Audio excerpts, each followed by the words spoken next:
Hey guys, Molly here, back again. Greg in the co-host seat, who is dedicating himself to being even less dedicated today. I just woke him up from his lunchtime nap. So he's feeling a little bit, yeah, he doesn't really want to be here, I guess, but we'll see how he gets on. We've abandoned already. On today's episode of Tea and the Tom, we're going to be breaking down Bridgerton Season 2, Episode 5, An Unthinkable Fate. And I feel like this is really where the feelings start to punch you in the stomach. So, I mean, let's dive in, you know. For today's tea, we're actually doing something kind of different. It's sunny out, so I made some tapioca pearls and we're doing iced tea today. It's a passion fruit green tea, and yeah, I'm pretty excited about it.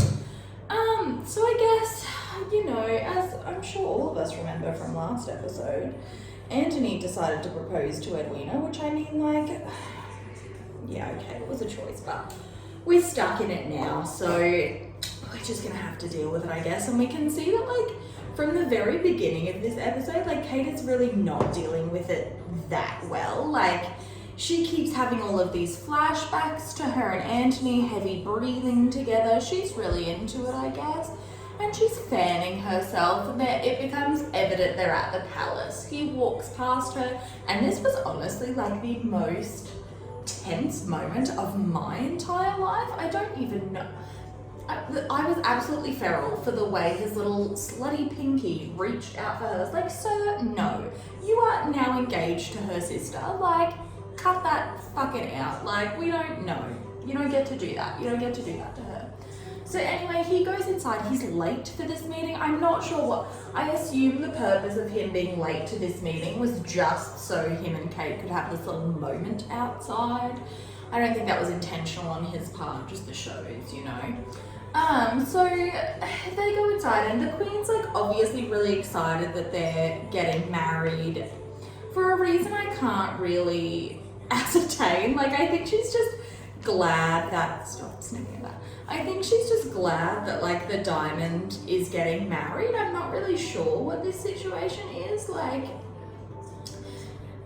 this is a hot mess because really, like, Lady Whistledown has goaded the Queen into this situation where she feels like she has to make the diamond succeed this season. Whereas, like, I feel like Daphne was pretty much just left to her devices. Like, I don't know. I don't really know. So anyway, they're engaged. Everyone's really excited about it, except for Kate, who is shaking. She's that, like, distressed by this situation. And she clearly, like, she's trying to put on a good... She's trying to put on a good front. She's trying to put on a good front for Edwina, for everyone, and basically, like, she's like, yeah, I'm fine with this. She's not fine with it. She's really not, guys. So she, you know, Anthony's kind of talking about how he'd really like just like a small wedding at home at Aubrey Hall. And the Queen immediately is like, this is not the vibe, Anthony. We're gonna have to do this up big. So she decides they're gonna have a wedding at the palace. Like, she's gonna do all of it. And I don't know, I think this is part of the reason why we end up in the situation that we are. And we're gonna talk about next episode how I think, like, pretty much every single person is liable for this wedding going ahead. Like, at every single turn there was an opportunity to stop this, and like one of them said no. Like, yeah, I don't know. It's frustrating, but it is where we're at, you know. So she's pretty, you know, Kate's pretty upset about this, and the Queen is kind of like, she's the first one, I think, to put this idea into Edwina's head almost. And she's like, this is a true love match. Like, on what grounds? At what point? Like, she hasn't even really seen them together. Like, I don't know. I don't understand. But yeah, Edwina's decided as well, this is a love match this week. And, you know, we spoke of it last time, this week. Like, all these episodes didn't drop in the same night, and I was sat there like a little hermit. But like, so she's kind of, I don't know, like, Edwina's, she's naive to the situation, I guess, and she she wants to be happy, and she's kind of decided that this is her opportunity. And we're going to see later in the episode, she thinks she's in love with Anthony, but like, yeah, no. There's plenty of evidence to the contrary. So she, you know, the wedding's happening at the palace. That's where we're at here. And Lady Danbury, like, I don't know, I've got my issues with her this season, honestly, because like, babe, our tune has changed. Even from the previous episode, like we're back in London and now our tune's changed. Like, I don't know, I'm a bit annoyed about it actually, but it is what it is, I guess. Like, what are we gonna do at this point? Mess. So they're having this wedding. There's this shot of Anthony in the bath, which didn't really serve any purpose, but like, shout out to God for that one. Like, I don't know. He's mulling over his life choices, I suppose. And then we flash to the Featheringtons, and I'm just going to run through, I think, their whole plot now, because, I don't know, I've spoken a few times about how irrelevant I feel it is this season, so let's just power through. So they, basically this episode, Portia's devastated because she's now gotten herself to the point where they have no money again, like, because she's gonna force Jack to marry Prudence because, and she's kind of right, like, even though it's her own fault, she has now, like, Prudence's reputation has been questioned because she was alone with Jack in that orangery, which is the situation that you devised, Portia. Like, let's not, you know. So she's devastated and they don't know what to do, and eventually they end up figuring out that these counterfeit rubies are actually pretty legitimate, like no one's going to know the difference. So they just decide to start stealing money from their friends and neighbours. I don't know, I guess her point is that like none of these people have been particularly nice to her thus far, but like at the same time, like this just feels a bit not okay, you know, like I don't know, it's not, it's the same thing with I think it's the same problem I have with the Lady Whistledown plot, which is like, I could understand if it was just people that were not very nice to you, like it was just people that were awful to you, I could completely understand wanting to get like a little bit of, I guess, righteous vengeance in a way, like I guess I could understand that, but I think, like, you know, Penelope ends up talking about her friends essentially this way, and like people that were some of the only people who were nice to her this entire time, and she's just there like, oh, have you heard? Like, I don't know, it just doesn't feel very nice to me, I guess. So I do, like, I do take a little bit of an issue with this plot and with the sort of like girl bossification of the Lady Whistledown plot. I've lost my eyebrow pencil is what I'm looking for. I can't fucking find it. That's fine. We'll look for it later. So,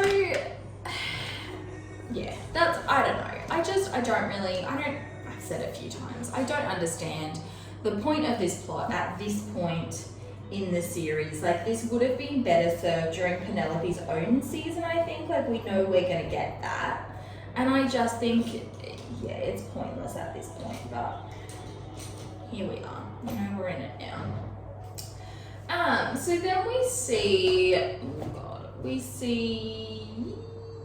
I've already lost my place. So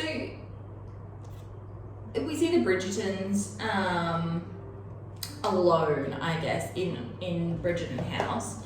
And we can kind of see that Anthony is like, he's not honestly holding up that much better than Kate was. Like, he's walking around, he's getting his suit made for the wedding, and the wedding is still a month away at this point, and we're going to see at the end he obviously brings that a little bit forward.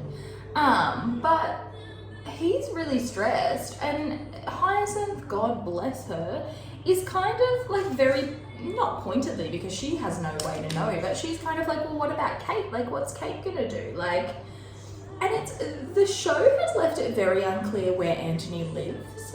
Like, in season 1, I got the impression he didn't live at Bridgerton house, but like now in season 2, I'm kind of under the impression that he might, or he does. Like, I'm not I don't know, I don't really know. And I guess it doesn't matter, but, you know, Hyacinth sort of says, like, Edwina's gonna live here, and Violet kind of, like, she reinforces the fact that, like, yes, well, Anthony's wife will be the head of their family, and she's gonna have a lot of responsibilities, and Hyacinth's kind of like, well, what about Kate? What's Kate gonna do?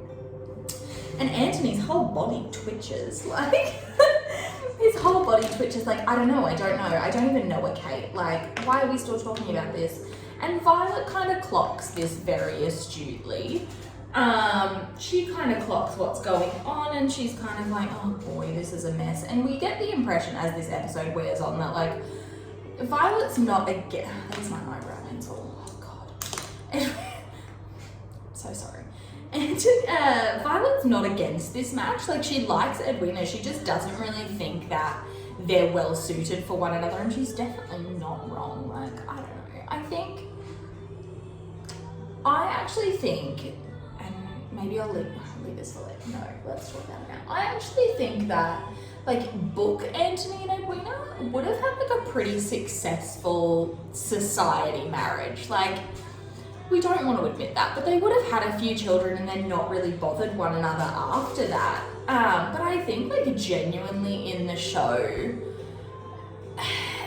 Edwina would have wanted something from Anthony that he was never able to give her. Like, we see later in the episode, he's basically going to tell us that he would never be able to pay attention to Edwina the way she deserves. And I think the way she would kind of come to want from him, even though she seems aware, at least when they get engaged, that this is a duty for him at this point. Like, she wants him to love her. And I think, you know, I don't resent her for that. Like, I think that's a very understandable, you know, feeling, and it's an understandable thing to want in your marriage, especially given how, like, Kate has kind of told her, and, you know, her parents growing up, and yeah, like, her dad probably died when she was about 10, it's implied, but her parents growing up, like, they were very happy together, even though her mum went through this whole ordeal, essentially, to be able to marry him. They were very happy together, and I think she wants the same thing, and I think that's understandable. But I do think, you know, like, Anthony's never going to be able to give that to her, and I think resentment eventually would grow, and eventually Edwina would have realized, even without this whole palaver that happens at the wedding, I think eventually Edwina would have realized that there was something between Kate and Anthony, and resentment would have been fostered there as well. Like, I think it would have been a complete fucking disaster. So shout out to those little bangles we're gonna see next episode, because they really saved everyone from a lot of trouble. But here we are, you know. But I guess the point of this scene is that the Bridgertons like Kate. Like, they're all kind of excited in their own way about the prospect that, like, Kate might spend more time with them. And I think, again, it just, like, shows the difference between, like, they were kind of like, oh yeah, I guess, like, Edwina's fine. And it just kind of shows the difference between their reaction to Edwina and Kate. Like, they all like Edwina, I don't doubt that, but it's not the same, you know. Kate kind of fits in with them much more. And I think that's what we're supposed to garner from this, other than the fact that Anthony's a very stressed little boy these days. Meanwhile, Edwina's picking out her wedding dress, and this whole scene, like, I know it's not her fault, but I was just like, oh, Edwina, please stop, you're hurting her. Like, and again, we see that Kate is really trying to put on a brave front. You know, Edwina's talking about how excited she is about this wedding, and, like, you know, eventually they'll have kids, and, you know, there's going to be snow this winter, Anthony thinks, and she's excited about that. I mean, I guess growing up in India, like, I've never been, but I don't imagine that snow is that common. You know, so, you know, they're excited. Well, I guess maybe in northern India, that's quite, no, I don't know. She's excited about the snow anyway. Yeah, okay. So she's excited about the snow. That isn't the important part of this. I don't know why I keep repeating this. It's like my brain's just stuck on the snow, like, and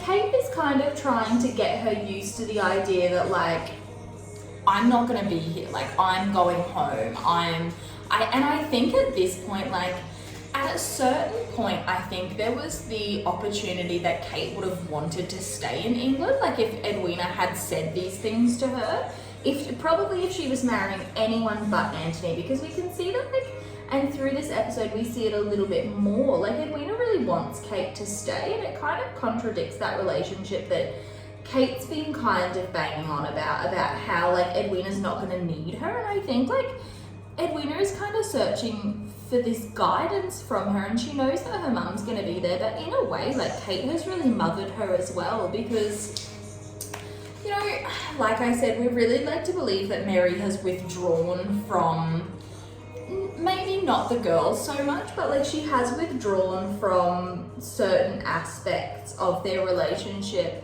at this point. And I think Edwina's just looking for that guidance. Like, Kate's always been there for her, and, you know, she wants her to stay, she wants her around. But I think, like, now that it's Anthony that she's marrying, Kate is clinging to this idea that, like, well, I'm going home, like, very soon I won't feel this way because I won't have to see it, and I won't have to see their relationship develop, and I won't have to see these children that she's talking about.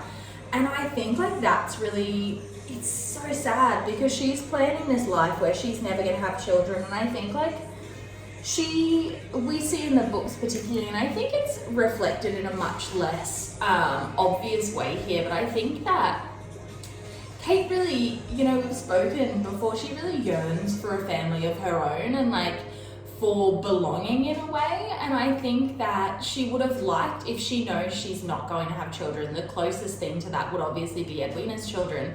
But in this situation, she's not even going to have that. And we know, I think, at least I assume that, like, she would completely distance herself from that situation. Like, she is never planning to come back to England.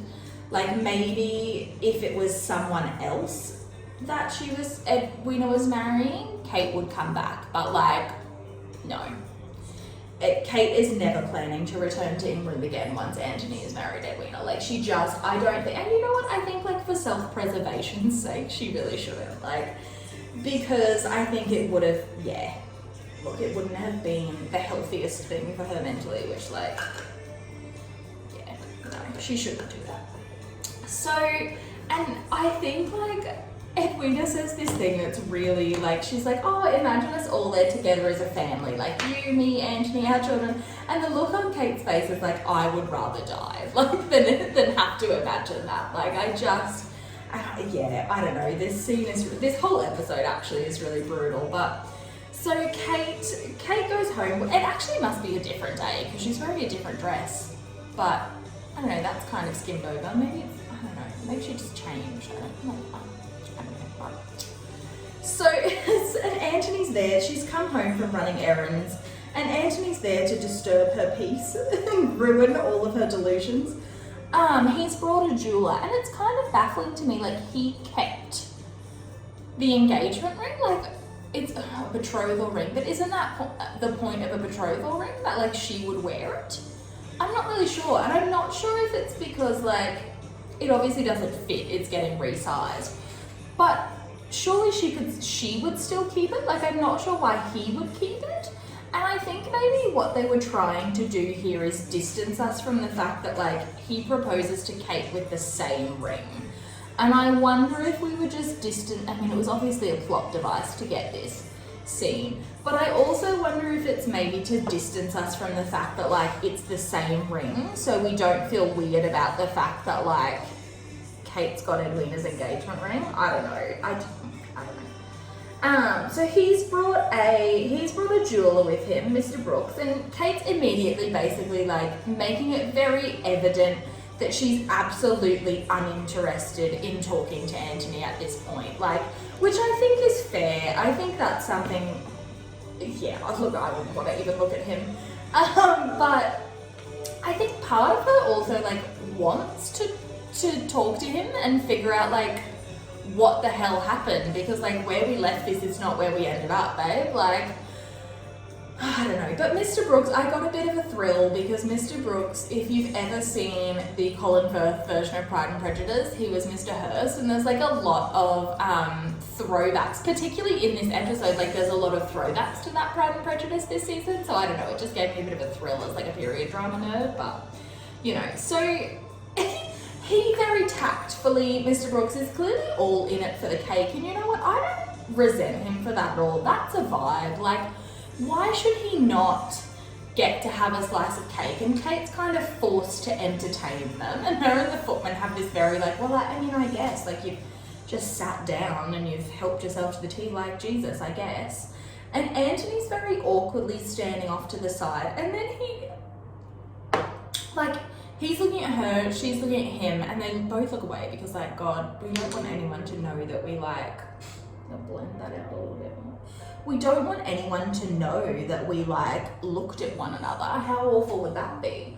So they're not looking at one another, and then Anthony, the excellent conversationist that he is, wants to talk about the weather. He's like, aren't we having fine weather today? And Kate's like, get fucked. I wish it would rain so you could drown. Like, she's not having it at all today. And you know what? I think that's very valid of her. And she basically goes over and she's like, you want to talk about the weather? Like, what the fuck, dude? After everything that happened, like, what the fuck? And he's like, well, what happened? Like, nothing happened between us, thanks. And that, like, it really reinforces what we spoke about at the end of the last episode, where, like, Kate is now in this situation where, like, I think she's probably a little bit embarrassed to have had these feelings for Anthony because he's not acknowledging them. He's not acknowledging the fact that, like, he essentially asked her to tell him not to marry her sister. He essentially asked her for that, and now he's just not acknowledging it. Like, he's not, yeah. And so he's like, well, nothing happened between us. And I think that really reinforces that basically, like, yeah, that was nothing. Your feelings don't mean anything. And coming towards the end of that episode, like, this is a huge part of why she feels that that's something that could happen. Like, why she feels eventually they'll get over this. Because he's essentially told her right here that nothing happened in the first place. So what is there to get over? Like, what is there to be annoyed about, upset about? Like, nothing happened between them. It was nothing. Whatever they have, it doesn't matter because he's going to marry Edwina. And St. Mr. Brooks interrupts them by asking Kate if her and Edwina often share the same gloves, which clearly they don't because, like, I don't know. Have you guys ever worn gloves? Like, probably. I can't even, so my sister is probably like this much shorter than me, and we couldn't wear the same gloves because like my hands are so much bigger than hers. I don't think Simone, Ashley, Julie, Bridgerton would ever wear the same size. They're very, there's no way they would fit, but, and as we're gonna see, they obviously don't. But Kate's like, yeah, sometimes we wear the same gloves. There's a little plot device. And Mr. Brooks forces her to try on this engagement ring. And this whole time, it's a bit hilarious because this whole time, Anthony's kind of been like, it's fine, I probably don't love her. And then immediately he gets his engagement ring on. He's like, am I having a stroke? My vision is blurry. Like, he like hones in on this and he takes her hand. Mr. Brooks has disappeared, like he's done sizing. He's like, aha, the perfect fit. Which, like, if it was the perfect fit, if they wore the same size gloves, why would they be resizing the ring? Like, I don't, this plot didn't really make sense, but I did, like, I really vibed it because, like, obviously we got this delicious little moment where he takes her hand and he kind of, like, he runs, you can see he's, like, thinking about the fact that, like, in another world, maybe this could have been them getting married. And I think, I don't know, that's really sad, but obviously Edwina bursts in. I shouldn't say, I don't resent her, like, I don't, I resent, honestly at this point I resent Anthony because this plot is, like, it never should have gone anywhere. It is what it is. He's being stupid, so it must. So they, and Edwina's kind of like, what's going on here? And I think this is one of the first instances where she's starting to notice things and she doesn't like quite connect it to what it is, unfortunately for her. Unfortunately for her, she doesn't really connect it to what is actually going on. Like, but she is noticing this weird energy, and I think even Mary is at this point, is kind of like, oh, and the ring obviously gets stuck, and it's kind of like this awkward little moment. And it's Edmund's ghost, I think, clinging to the fact that, like, Anthony shouldn't be marrying Edwina, but, you know, alas, here we are. Like, I don't know. I'm wearing too much green today. I realised, like, I shouldn't have worn a green shirt when I planned to do green eyeshadow. Like, a teal smoky eye. Look, it's a big swing for a Monday anyway, but here we are. You know, we're doubling down at this point, guys. So, and then Lady Danbury kind of comes in and she announces that the Sheffields are coming to dinner, which obviously Kate doesn't want to happen because Edwina doesn't know about this plot yet. I don't like calling it a plot, which I know it's a plot point, but like I don't like calling it like a scheme, because I don't think her intentions were in any way, like, scheming to me implies that, like, Portia's doing it. Portia's running a scheme. Kate is not running a scheme. She just wants her, like, she doesn't even want the money for herself. She just wants her family to be happy. So I don't think it's a scheme. It's not a scheme for me, but, you know.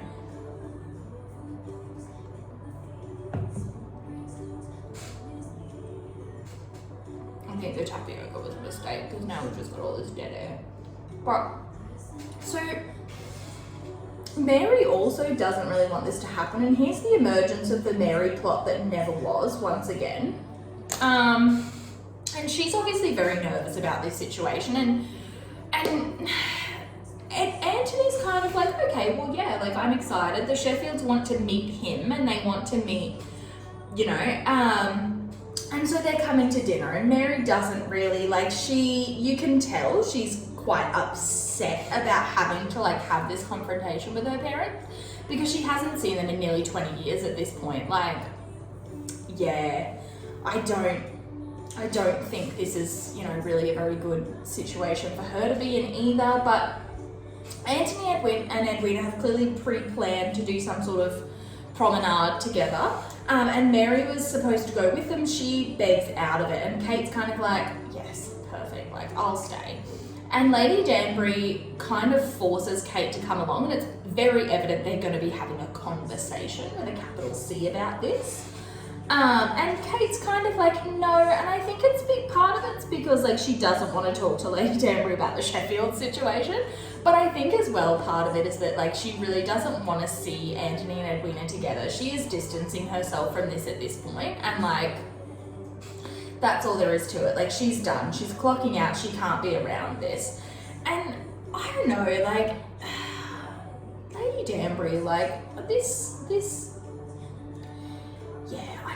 When they get to, I assume it's Hyde Park. I don't really know. When they get to Hyde Park, to Promenade, there's boats around. Everyone's really happy.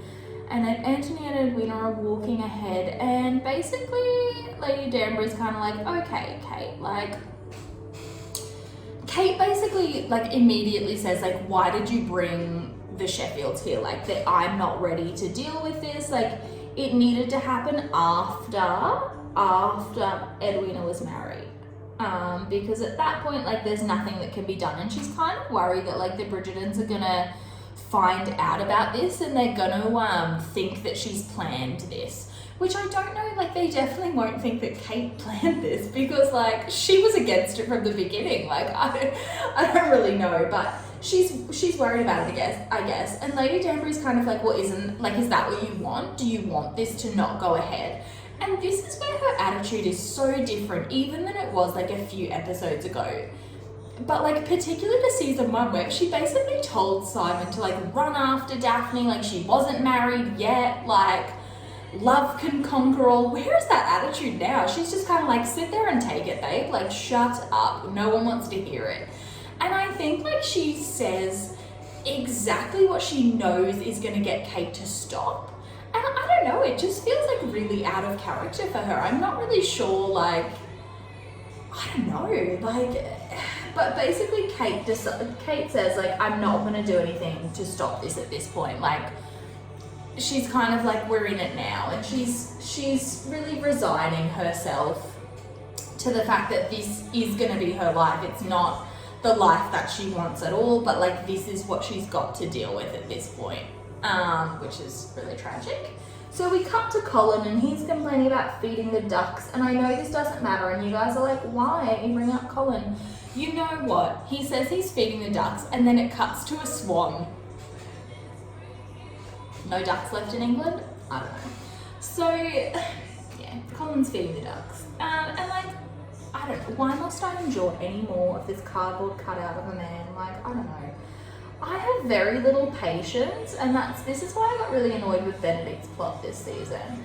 I have very little patience for men that like, basically are just like, oh, it wasn't as easy as I thought it was gonna be, or like, I can't do it on my own terms, so I don't want to do it at all. Like, stop complaining. Just do something anyway. So Mr. Dorset comes over, and we haven't seen him. He's crawled out for this episode out of the cave that he disappeared to after Ascot. And he asks Kate if she wouldn't mind he's fancying a bit of a row, and she's kind of like, she's still upset about what happened at Ascot, and I think that's fair. Like, honestly, power to Kate. I would have jumped off a cliff or something if I was like publicly embarrassed like that. I don't have very much tolerance for it. So, but Lady Danbury kind of forces Kate to go. I don't know, again, like, I don't know if she's trying to get Kate's attention away from Edwina and Anthony. I don't know really what this is, or if she just fancied to sit down. I'm not really sure. Newton's vibing. He's run off to see Violet, and I've really fucked up my eyeliner. He's run off to see Violet and Edwina and Anthony. And Kate's kind of left with no option but to get in this rowboat with Dorset, which of course Anthony clocks, and he's immediately upset. And Edwina kind of sees Kate going off with Dorset, and she's kind of like, okay, like, maybe this is something that can happen. And you can see that, like, Anthony is just like, he's ready to blow up. He is like, no, he doesn't. He's watching her get into the boat with him, and he's like, nah, this ain't the vibe. And he's not paying attention at all. Violet's trying to salvage this situation because she can see how little attention Anthony is paying to Edwina, and she does it by asking Edwina what her favourite colour is. Violet, it's pink. We've never seen her in anything else. It's obviously pink at this point. I don't know, it's pink. Edwina likes pink. Jesus. So Dorset gets in there, and yeah, like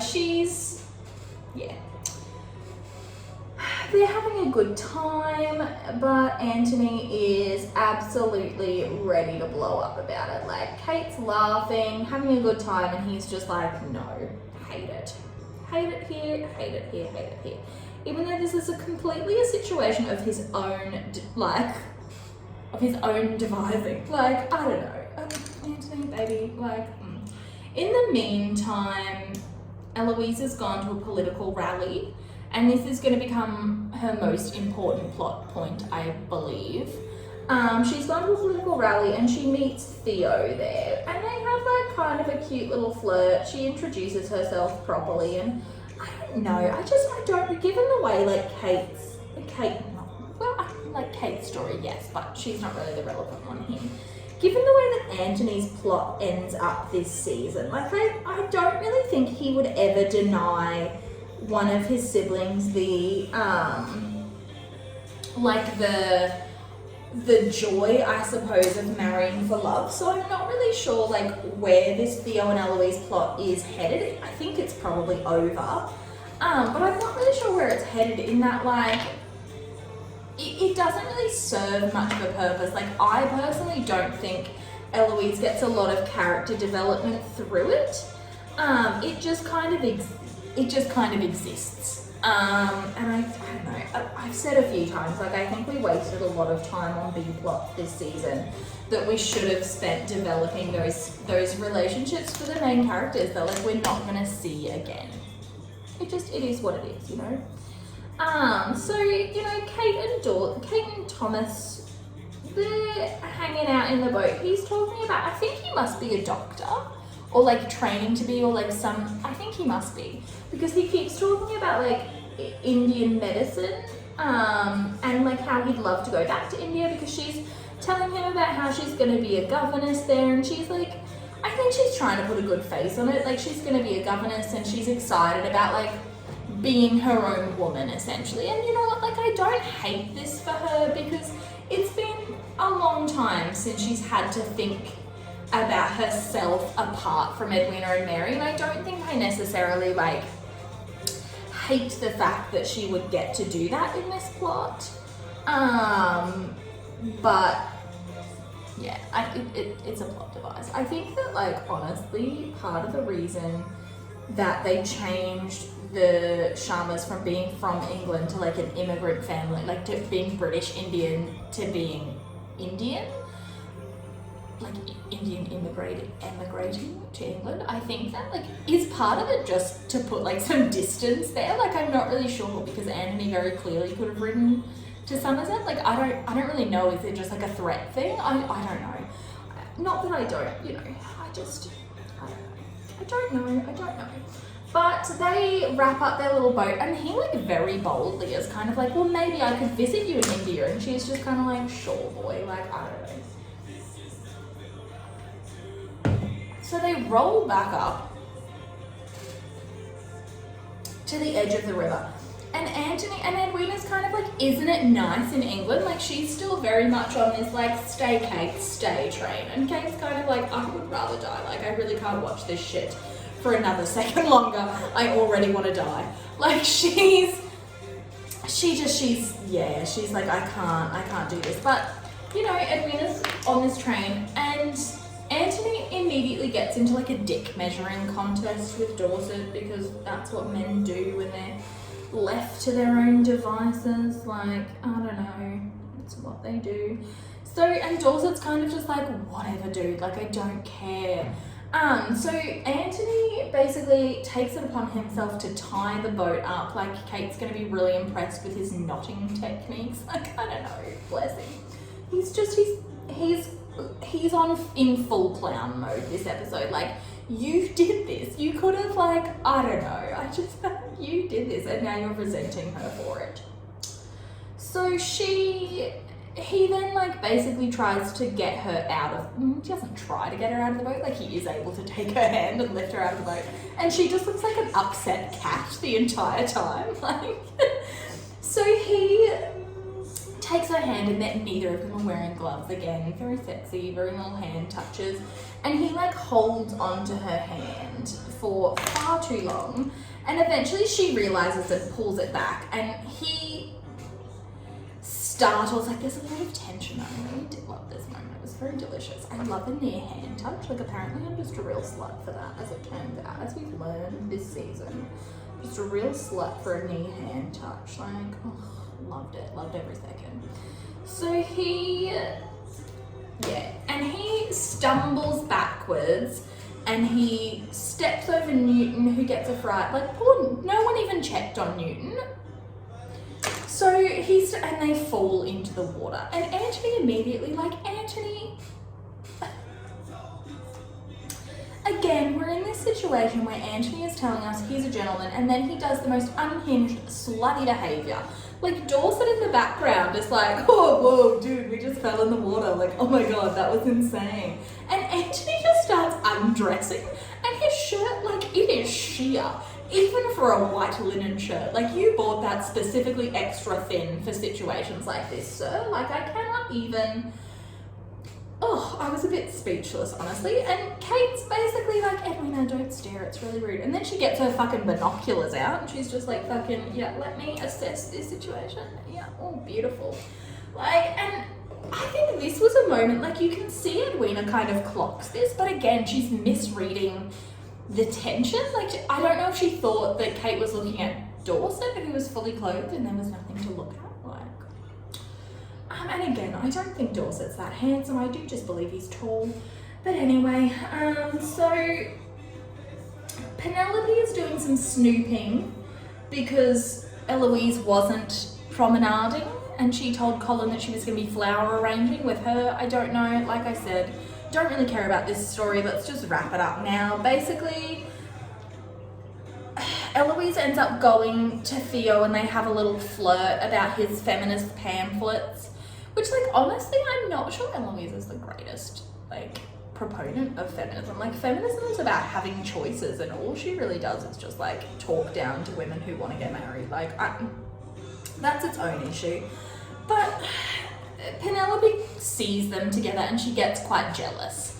Yeah, that's going to develop later on, I guess. But so in we have a scene before, I don't know if this is this night or, like, I don't know, maybe, I think it's the next day.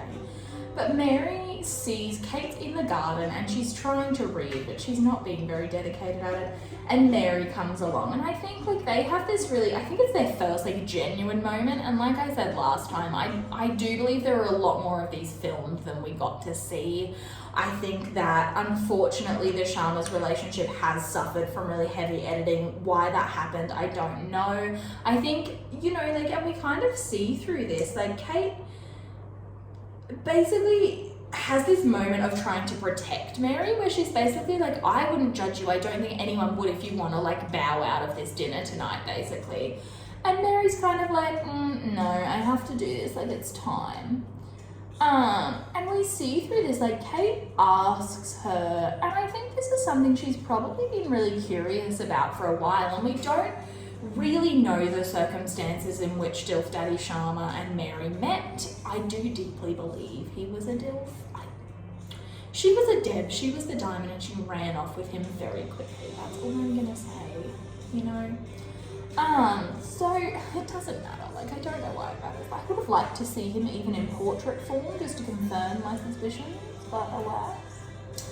So we kind of, Kate's kind of like, you know, like, when was the last time you saw them? Like, when, and Mary says, like, I haven't seen them since the night, like, I accepted your father's proposal.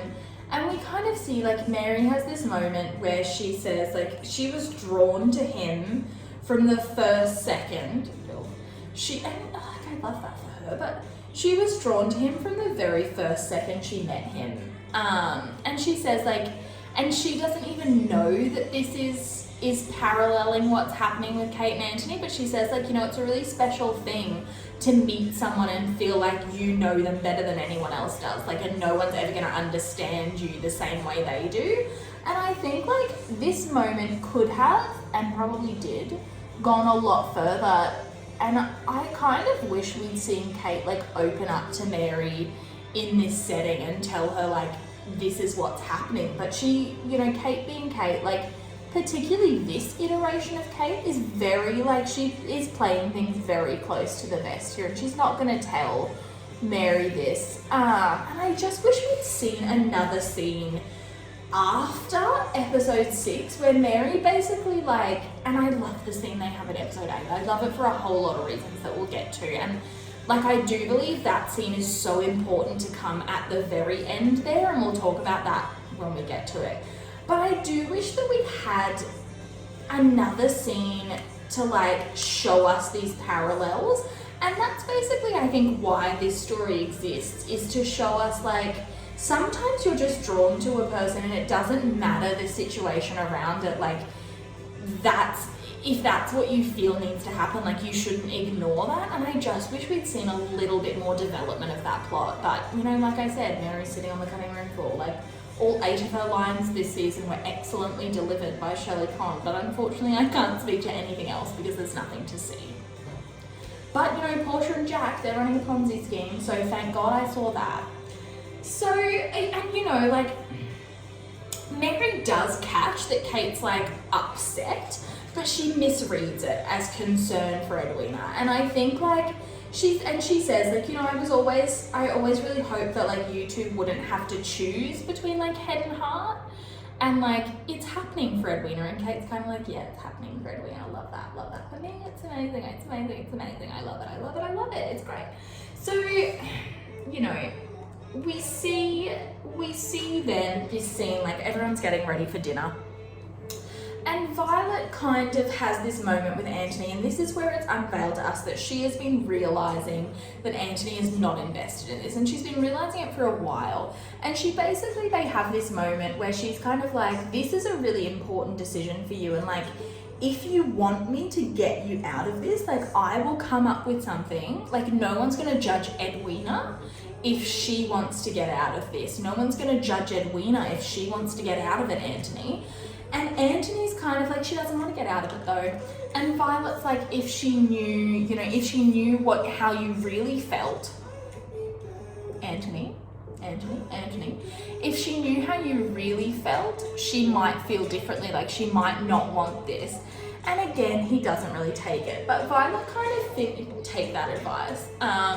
But Violet kind of finishes this moment where she says like, I don't want you to, like, I know you, and Anthony says like, what I feel, what I want isn't important. And this is the theme of this episode, him and Kate basically diminishing their own emotions, which is kind of, it's in their character, it is what they do, but it becomes like very frustrating in a way to see both of them being like, no, I can't, and everyone's like, we don't want this from you, and they're like, I must. And Violet basically says like, I don't want you to do this for us, like, and I think like in a way she fears that like Anthony is already very close to her, and she knows that it's partially through her own doing, through what happened after Edmund died, but she fears that if this happens, she'll lose whatever she has left of him. And I think that's really sad to watch, especially because he still doesn't take her advice. He's kind of like, it's fine, I've made my decision. And that's like, at this point, Anthony, he feels trapped, I think. I think he's already starting to see that this was a mistake, which like, Anthony, I could have fucking told you that when you went for that ring. Daphne's gone back to Cliveden. She's upset because I feel like she was probably sitting there penning a letter to Simon like, dear Simon, true lovers won this night. Like, I have gotten Anthony to open up to his feelings. And the next day she was just like, don't worry, he's stupid again. So I think like he's starting to feel a bit trapped by this situation, especially because like he's starting to realize that maybe it's going to be more difficult to stay away from Kate than he thinks it would have been. I'm not sure. Like, he still thinks she's going to leave at this point, and she is, like, but it's not happening. So then we cut to Edwina, and she's really excited to meet her grandparents, and I don't think that like she shouldn't be, because I think it's very likely that like Kate hasn't, like, I think Kate's aware that they're not going to get a warm reception. Like, she knows that she particularly is not going to get a warm reception. Her and Mary are not. And I think like Edwina doesn't know that. I think she's shielded. She's been shielded. Like, she's been shielded from everything else. I think she's been very much shielded from the fact that she's not going to get a warm, well, she is, but that they're not going to have very kind things to say about their family in general, So I think she's excited, and Kate kind of has this moment where she tries to tell Edwina about the Sheffields. Like, she's kind of like, there's something that I need to tell you. And Lady Danbury interrupts. And Lady Danbury has a lot of guts telling Kate she needs to start telling people things when she keeps fucking interrupting her. Like, can you go for 1 minute, please? Like, my God, the plot was about to unravel here, but no. So Edwina goes off. She's really excited to meet them. So she goes off, and Kate basically stays back with Lady Danbury, and she's like, I get it, like, I know what you're going to tell me, spare me, basically. Like, I'm not going to say anything, I'm not going to and this is where, again, like, Lady Danbury just is really confusing this season, because this is the complete opposite of what she even said in episode 2. Remember when she basically called Kate out and was like, I don't think you really want to be alone at all.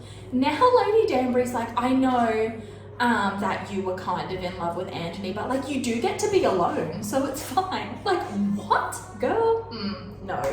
Like, I don't know. So we go downstairs, and she says something very important, which she's like, being alone isn't the worst thing, and like, when passion cools, and we're gonna get to this. She says basically like when passion cools, and that's what puts the idea, I think, in Kate's head, or like confirms it at least, that like she is not going to feel this way for Anthony forever. And I think like part of Kate is really worried that like, for one, she's going to open herself up to all of this and it's not going to be reciprocated from Anthony. It's not going to be like, she's not going to get those same feelings from him. I think she's really worried that she would go out on this limb and he'd just be like, I'm really sorry, like it's not what I want. But I also think she's going to be worried that she goes in and they ruin all of this, they do all of this, they blow all of it up, and he feels the same way, and it's this beautiful connection for about 6 months until they realize, like, I think she thinks eventually like he would stop wanting her, he would find her wanting in some way. And I think that really scares her, like this idea that she would have to be emotionally vulnerable with him for one, but also like, yeah, like eventually he won't feel the same way. And I think that worries her, honestly. Like, so they go downstairs, and honestly I hated the Sheffields from the very first moment I saw them, and I wanted to like them because it was Giles from Buffy. I'm so disappointed in him. I'm so disappointed in Giles. Immediately they come in here, I'm like, no, I don't like them. I don't like them. They're really excited to see Edwina, and they really, like, they're quite nice to her, they're quite kind to her, but they are so snide to Mary and Kate, like the whole time. They are, no. If you know me at all, if you're familiar with anything I've written or anything I've said, you will know that I am maybe Mary Sheffield Sharma's #1 fan. You do not come into my house and talk about her like that, like, And Edwina this whole time, like, they all kind of sit down to dinner. Violet's kind of trying to play nice. They all sit down to dinner, and like, Edwina's trying really hard to endear Kate to them, and I think because she doesn't really get it, like she has been raised that like her and Kate are sisters, like Mary sees them as such, Kate sees them as such, and so she doesn't understand why some people, I think, wouldn't see them that way. But immediately Mary's mother, like this, I can't with this woman, like I never want to see her again in my entire life. She's going to be one of those people that unfortunately if I see her in anything else, I'm just going to be like, no, sorry. It's like when I first saw Jorah Mormont in Game of Thrones, because I had seen him as Sir Richard Carlisle in Downton Abbey, I was like, you ain't it, I'm so sorry, no, I hate you, you're awful. So she's immediately like right in on this, like the fact that like you took our grandchild from us, like for this man who was nothing essentially, and like everyone around the table is very clearly uncomfortable, and like Violet's kind of trying to be like, oh, you know, like, and Anthony's looking at Kate this entire time, and Mary's just sitting here and taking it. And I think like you can kind of see, and it's heartbreaking to think about, but like you can kind of see that this is something she's done before. She has taken this from these people, like this is not a new experience for her. And honestly, like she took one look at Mr. Sharma and was like, I am gonna get myself a nice little dilf as a treat, and good for her. Like, no. So this woman is just completely berating Mary. She basically dismisses Kate's mother as being a human being, which like, fuck no, it's a no from me. And then she basically again reiterates like, you took our grandchild, singular, from us. And that's the moment that Kate snaps. And Anthony, very rightfully, is getting a lot of like praise for his defense of Kate, but like Mary did it first. She sat there and she took all of that shit from them until they dismissed Kate as her child. And this is like, I love this woman. I love her. I love her. She basically just says like, I have 2 children, and the look on Kate's face in this moment is like heartbreaking, because you can see that like this moment is doing 2 things for her. It's one, getting that kind of like reassurance that Mary does see her as her child, and like there is belonging for her in this family, but it's also sadly reinforcing that Mary lost something when she married her father, like when for Kate, because he's not here anymore, so she has to take this burden. And for Kate, she gave up her entire family. She gave up this life. You know, they've been talking about all of these things they have. Like, she gave up this life. She was going to marry an earl. Like, she gave up this life. And it's kind of reiterating to Kate again, unfortunately, that like she took something from Mary and she needs to give it back somehow. But Mary is very strong in it, and she's kind of like, I'm glad that I made this choice if it took me and it took my children away from people like you. Unfortunately, it does backfire because Kate has obviously written to them inquiring about money, I think, and I think it's like really devastating in a way because we see a few times through this series, like Kate is such a proud woman, and I think like what must it have come to and what must it have felt like for her to have to grovel to these people? Like, oh, I don't even want to think about it. And I'm glad that in the end they don't need their money because like, fuck that, like, nah. So, and basically Lady Sheffield says like, well, you don't want any money from us, but like your daughter's here for it. And it all unravels. And Anthony obviously like, I don't actually think this plot bothers him that much because he's been like the biggest proponent for a marriage of convenience. So I don't think that this bothers him. I think it's just like, and we're gonna see in a minute, he's like grasping at this as it obviously upsets Violet, which like, you know, you wouldn't want to imagine your child's being used for this plot. We're gonna run way over time on this video. I'm just looking at the time mark, like, but like I don't think Anthony actually cares that much about it. I think he cares about what they're saying about Kate and about her family. I don't think he cares about, you know, and basically Lady Sheffield really starts in on Kate because it becomes evident that like Mary has no idea about this. And both Mary and Edwina obviously realize that like one of them had to do it and neither of them know, so it must have been Kate. So Lady Sheffield really starts in on Kate, basically like, you know, calling her a whole host of things, and Anthony loses it. And he basically says like, get the fuck out of this house, like, which is like really bold of him because it's not even his house. And Lord Sheffield is an earl who outranks him. And he's basically like, nah, get the fuck out, like I don't care. And Edwina's really vibing this speech, and unfortunately like it's not for her. And I think like this is one of those instances where Anthony acted in a way that was really easy for Edwina to misconstrue, and it's unfortunate because like all of the things that really draw her to him and really endear him to her are not for him at all. They're actually for Kate, and I think that's what she realizes later on, and it's, you know, very devastating obviously. But I think, you know, obviously they storm out, they get kicked out, and then the Bridgertons are essentially like, well, Violet's like, let's go, like we're not doing this. And I think like obviously everyone's upset, and they end up leaving. Edwina's very upset because she feels lied to about this dowry situation, which fair enough, but I'm not really sure it was like, it was a lie, but it wasn't. Like, would it have made that much of a difference whether she had this money if she married Anthony? Like, probably not. Like, I don't know.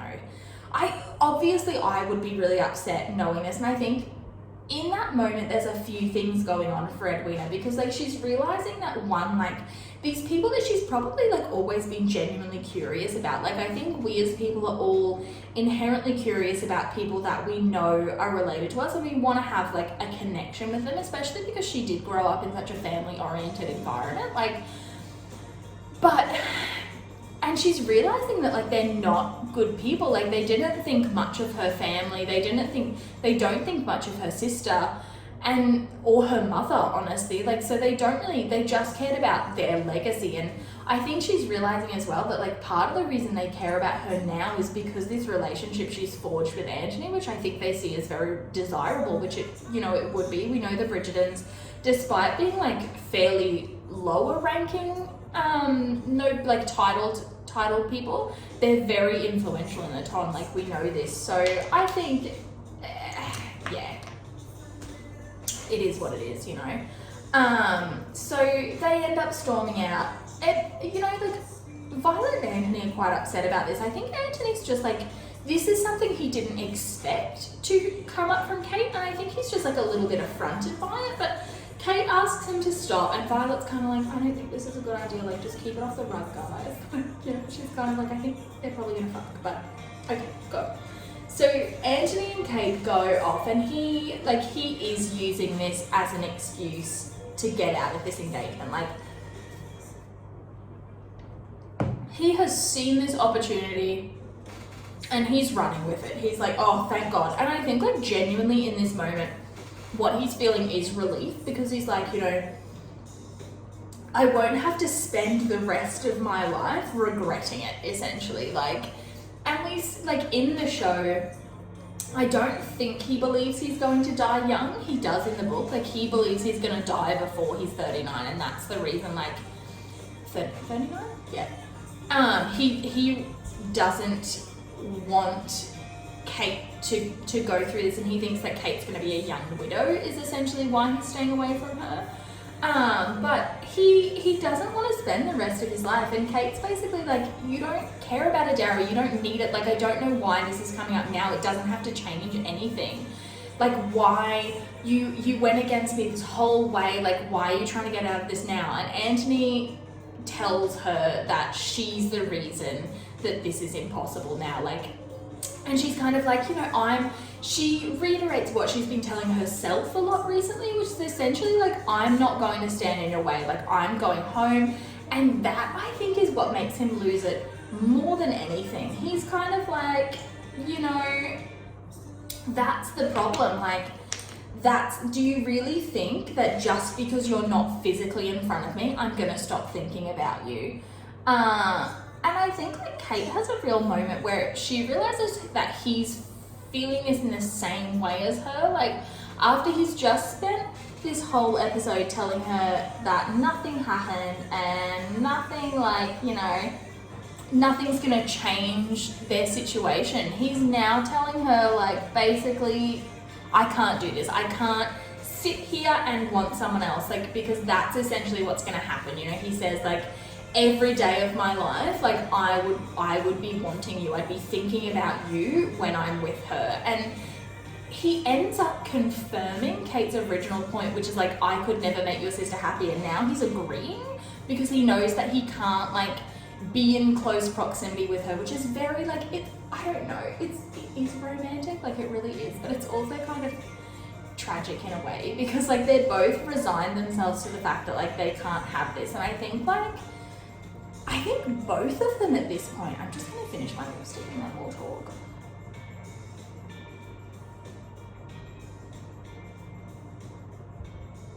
I think both of them at this point know that, like, they're never going to want anyone else the same way they want each other. But, like, they're not willing to let themselves have it. And it's really, like, it's sad in a moment. They're doing their, like, really close, like, sexy breathing situation, and their lips are touching, but, like, we're not kissing. And it's very, like, honestly, I was breathless. You can ask that. I was, like, sitting here on my couch. Again, it's like 11 o'clock at this point. I've got all my snacks around me because, you know, I'm a heathen. So I've got all my snacks around me. The dog is, like, conked out of the couch. And I'm just sitting there, like, gasping like a lunatic with my glasses on, like, in my pajamas, like, with my face mask on. Like, oh my God, with a little fan, like, fanning my... It was so stupid. But I'm a ridiculous person. So and they're, like... And Kate starts to admit that, like, she doesn't want to feel this way either, but, like, every time she sees him, like, she can't stop thinking about him, and she's hyper aware of him, and she just, like, both of them want this to stop. Like, and I don't think, like, it's not that they resent feeling this way, but they do, because they're in a situation where they resent it and they can't, like, let themselves have it, basically. Like, you know, if the circumstances were different, they wouldn't hate it, but they do in this situation because someone is getting hurt. And Kate even says, like, I hate the fact that I'm doing this and I'm hurting my sister and I'm hiding from her, and that's not the person I want to be. And neither of them, basically, Anthony's like, I would spend every day of my life waiting until I lose every shred of, like, honor that I have left. And they break apart, like, there's talk in the hall, and Anthony kind of leaves, and they're both kind of in this situation where, like, neither of them really knows what to do at this point. and he's very upset by it, but I think like in that moment he's already decided, and that he can't go through with this, like he's not going to do this anymore. And Kate basically, I think she goes to Edwina, and Edwina's naturally very upset, and I think like, you know, I've said a couple times, I don't necessarily think that any of the feelings that Edwina related this season are unnatural. Like I don't think they're inexplicable, or like I think in a lot of ways I would feel exactly the same way as her in this situation. But you know, she's obviously very upset at Kate for you know, she feels lying, or at least, and you know, in a way, like she's misrepresented the truth, I suppose. But Kate, I think, and this confirms, remember in episode 1, I said that I believed that Kate had written to the Sheffields initially probably not to talk about Edwina, but she realised like what the situation was. And Kate kind of confirms that here. She confirms that like she was the one that made first contact, and she wrote to them, and she realised that this was the situation. And I, you know, like I don't think that the Sheffields necessarily knew, well they must have, because they wrote to Lady Danbury. Okay. But I think that like, you know, Kate initially wanted this, and she's made her peace with the fact that like she has had to put this burden on Edwina, and Edwina's kind of like, well, you know, like I know that this is not the way we wanted it, and I didn't even know about this money, but like if I marry Anthony, like if he still wants to marry me, like I'll be able to provide for you and Mum anyway. And I think like for one, the last thing Kate wants is to have the way she makes her living, the way she survives, to be from Anthony, who she's in love with and is married to her sister. Like I think that would be the worst kind of torture for her, to be like that dependent on him. But she also has a very valid point, which is her original point in the book as well, which is that like she doesn't really want Edwina to have to feel this burden to need to marry for money. And Edwina says like, what burden is it to marry the man I love? And Kate asks her if she loves Anthony, and Edwina, it's very important to note, does not really give an example other than like, look what happened downstairs. And she says like, how could I not love him? And I wonder if like this is her feeling like gratitude towards Anthony, I think, and like I genuinely think she did have like a naive attraction to him, like 100%. But like I was in love with Daniel Radcliffe when I was a teenager in the way that I was not. Like I just, you know, like I thought he was very cute, and like he was Harry Potter, and I was very into that. Like I think we can tell from everything about me that I'm a nerd, like, you know.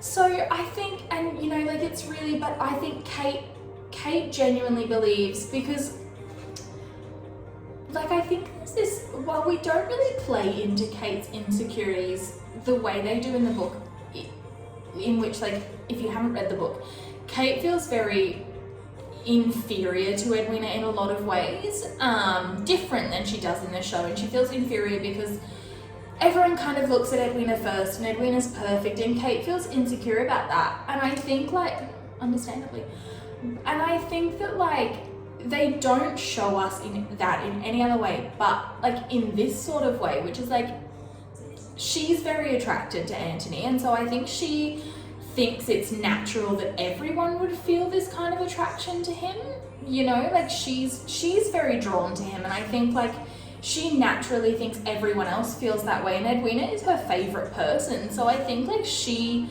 thinks like, of course there's attraction there, like of course they feel drawn to one another in this same way. And so she believes that Edwina's in love with Anthony, and I think like, which, you know, I think Edwina at least believes she is as well, like that's, you know, very valid. But she, and I think like in that moment you see in Kate's face, like she knows what she has to do here, and it's, you know, it's not something she wants to do, but yeah, she knows what she has to do. And we see the next morning Anthony's soaking in his tub again, and Kate's out riding. And I think like, I don't know that she expected to see Anthony there. I do think like if she hadn't, she probably would have called on him to talk about this. Like I think yeah, and yeah. So they meet, and Anthony basically like admits he hasn't slept well, and Kate, you know, she's very upset. They're both very upset, and they're both like very lost. Like they don't know what to do. They don't know. They don't know what to do, and they're very lost, and they're feeling very vulnerable, and Kate's sort of like, well, what are you going to do? And Anthony says, like, I can't go through with this. Like, this is, I know that I should, like, as a gentleman, I should keep my word and I should marry her, but I can't do this. And this is what we need. Like, this is our opportunity to get out of this. You can go back to India and we won't, like, be entangled like this. Because I think, like, still both of them know that, like, if this engagement breaks up, that doesn't actually mean they can be together. Like, think of this, like, there's no possible world in which he could be engaged to Edwina, break that off, and marry Kate. Like, there's no story really that they could invent that would make that okay, and they both know that, you know. So he and Kate, and this is the saddest moment of the whole series for me, because you can see a whole like array of emotions running through Kate, and she asks him to marry Edwina, and he doesn't understand. You can see the panic in his face, because like she has been against this the whole time. She hasn't wanted it, and Kate basically says like, I can't let you break her heart, and I can't let you degrade yourself like this for me, sort of thing. Like, you would go against everything you believe is right just because of the way you feel about me. And I think like she doesn't even think, we see later on, like she doesn't think it's love for him in the same way it is for her. And you know, he's kind of reiterating, like he hasn't helped her like not come to that conclusion. But like she thinks, and you can tell in this moment, she is convincing herself as much as she's convincing him that like eventually they won't feel this way anymore. Like eventually, if they just put enough obstacles between them, like they'll be able to repress this, and eventually it will be like they never felt it at all. Like she says herself, and she really gives herself away here, because she says like it will fade to just passion, and she gives herself away basically telling him that at the moment I feel more than that for you, and I don't think he captures it, but she is telling herself, and it's another reiteration of what we spoke about at the end of last episode, where I said like basically she has made this decision that she is going to repress these feelings no matter what it takes, and she's telling herself, and it really made me wonder like how many other times has she done this? How many other times has she sat there and basically like forced down what she actually thinks and feels to get to where she feels she needs to be? And it's very like sad to think about it that way for sure, but yeah. So she says, and I think like it's very interesting, she calls him Anthony for the very first time, and you can see on his face, and I wonder like, she's begging him essentially to marry her sister and to go through with this, because she can't bear the fact that she would hurt Edwina through this, and she would hurt him, and she would hurt her entire family to be this selfish now. And she's begging him to go through with that. I wonder like, I truly believe that the reason he goes through with it is because she called him by his first name in that moment. If she hadn't, I don't know that he would have done it. He never would have married Edwina unless she asked him to. And I think like that's one of the reasons why, like I said, I think almost every single person is in some way culpable for this wedding going ahead. Like Edwina, Kate told you many, many times that he was not marrying you for love. Like no matter what anyone said, and his actions towards her are very like nonchalant. Like he's not really paying attention to her. There were plenty of signs if she wasn't like wrapped up in this situation. I don't necessarily blame her for being wrapped up in it, but you know, Anthony had absolutely no business pursuing Edwina when he felt the way he did about Kate anyway. Like he should have called it off after episode 3. He should have called it off. Like it should have been done. It should have been done for him, and it wasn't. Kate never should have asked him to go through with it. And basically every other person, Lady Danbury knew, Violet knew, Daphne knew, Benedict at least suspected, I think, that like this wasn't what he wanted. And I think like everyone is culpable in some way, even to the Queen. The fact that like she never should have been this involved in this process to begin with, and she only did it because of this petty thing with Lady Whistledown. So, you know, like I don't think it's as simple as saying like, well, Edwina never should have said, Anthony never should have asked. Like they're all culpable in some way for it, and they all have a part to play in how this ends up. And I think like, oh fuck, it just got so messy, and it's just like, I don't know. They never should have. I really love the Alanis Morissette that plays in the background, by the way. Huge Alanis fan. We've spoken before about how much I love 90s brunch. And I just, yeah, that's Kate, you know, she really feels guilty, I think, for loving Anthony, and when Edwina obviously wants this as well. And I think like she came here, she's decided she came here to put her family first, and that's what she's gonna do. And that's what we see here. It's set. Anthony decides he's going to do it. He says he'll go through with it, and he leaves, and you can tell he's very like visibly upset by it. And Kate holds it into the very last moment.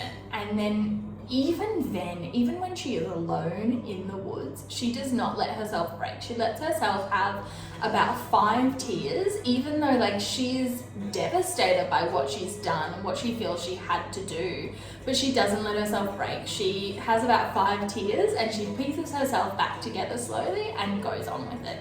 And I think like this is one of the saddest moments for me, because you can see like the build up she's had to this, and the fact that like this is not necessarily, and we're going to talk a little bit more next episode about like Kate's trauma and why I think it's still like pervasive in the series, even though it's much less apparent than it was in the book series. Like it's not spelled out for us the way it was in the book series, but it's still like there are signs that she is very used to self-soothing and very used to like dealing with her emotions in a way that maybe isn't healthy, but she does have a lot of coping mechanisms in place. And I think this is one of the times we really see that, and you can see like the layers of her character have built up to this like, well, you know. And I think it's one of the reasons that Kate and Anthony are such a good match for one another, is that they're both willing to do whatever it takes to put their family first. Like they are going to, if that's what needs to be done, that's what needs to be done. And I think like, again, like I said, I think without letting it get all the way to the altar, I actually really like the way the rest of Kate and Anthony's story plays out, in that they're two people that are so used to putting other people first that like they then have to make this choice for themselves and say like, no, this is what I want. This is what I want, and I'm gonna go for it. Like I'm gonna make this step, and I'm gonna get the life I want. And I think like that's really important, even though Anthony is a total fuckboy this entire time. His speech is like really Anthony Biddy's greatest hits. Like, oh my god, his speeches to her really are just like imprinted in my mind. And we forget what a fuckboy he was, because he's so cute at the end when he does that little like oh, it's so cute. And I just like, I hate that I forget about what a fuckboy he was. But like, he is the biggest Regency fuckboy there is, like 100% for sure. And I'm like, I desperately love him. It is how it is, you know. I guess, you know, and that's where the episode ends, and we're headed into this wedding, and Anthony says he's going to do whatever it takes to bring it forward, to do this as quickly as possible. And I think like he wants to do that. He wants to do it as quickly as possible because, one, he thinks enough of himself and his like honor as a gentleman, which we have not seen emerge thus far, but he's hoping it will after his wedding. He thinks enough that like he won't feel this way. If he's married to Edwina, he will not feel this way, and it won't even matter because Kate won't be there and he won't see her all the time. And I think like he genuinely thinks like, while he said like there's nowhere on earth you could go that I wouldn't want you, I think like he believes, and he's telling himself, and she's telling herself as well, that basically like, if I don't see you all the time and we don't have to interact, we won't feel this way and we'll forget it happened. And I think like, I would love to see a version where she went back to India, and like I don't want Anthony and Edwina to get married. I'm not on that train, but like I do want to see a version where she went back to India and just cried herself to sleep every night. Like, the sick part of me really wants to see that, you know, but anyway. So yeah, you know, that's the end of episode 5, and we're really getting into the nitty gritty, and episode 6 has some like really big points that I'm excited to talk about. I'm very excited to talk about the Sharma family dynamics in that episode, but I'll leave you here for today because we're at nearly an hour and a half, and Greg's comped out on the floor, and you know. So, you know, if you want to hear more about this, you can follow me on Tumblr at Newton Sheffields. I've written a whole bunch of Kate and Anthony fan fiction. Lumberjack Anthony just made his emergence yesterday. They're living out their dreams in the woods, and you know, Moulin Rouge Anthony might emerge sometime soon if I ever get round to writing it, but it's neither here nor there. So have a good day, happy Monday. Thanks for getting ready with me, and we'll see you next time. Bye!